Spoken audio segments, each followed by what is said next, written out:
is a head bigger than a rice cooker. Hundreds of pounds of weight grew on the body of a 3-year-old boy, and it is still growing like crazy, as if there is something inside to break free. The boy can no longer walk normally, even fell into a deep coma. Such a bizarre thing. Even the best veteran doctors in India have never seen it. They said that the boy's head seemed to be filled with something. It kept moving around. The boy was born in an isolated town in India. His adoptive parents said the boy was not like this when they first found him, but a year ago, his mother noticed that the boy's head was getting bigger and bigger, but at first he thought he had found a big-headed son. But then he realized that something was wrong because the boy was crying all day long, or else he was sleeping. So they rushed to take the boy to all the local hospitals, but none of them could find out what the cause was. At this point, the boy's head was like a balloon full of air. It was about to explode, but just at the moment of crisis, something happened. A local specialized hospital heard about the boy's condition. They not only volunteered to treat the boy, and after careful examination, doctors are also prepared to give the boy free craniotomy, but never thought that just before the surgery the boy's condition suddenly worsened. A fluid like water was coming out of his head. The doctors could only use a catheter. First,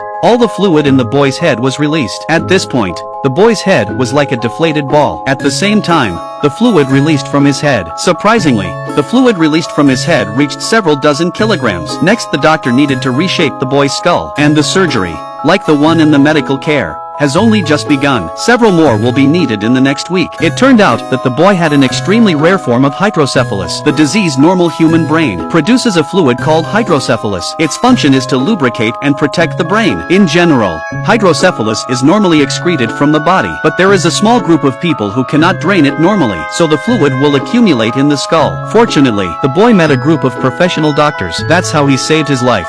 6 months later, the boy has recovered to normal, although his head still looks bigger than normal, but at least there is no more water in his head.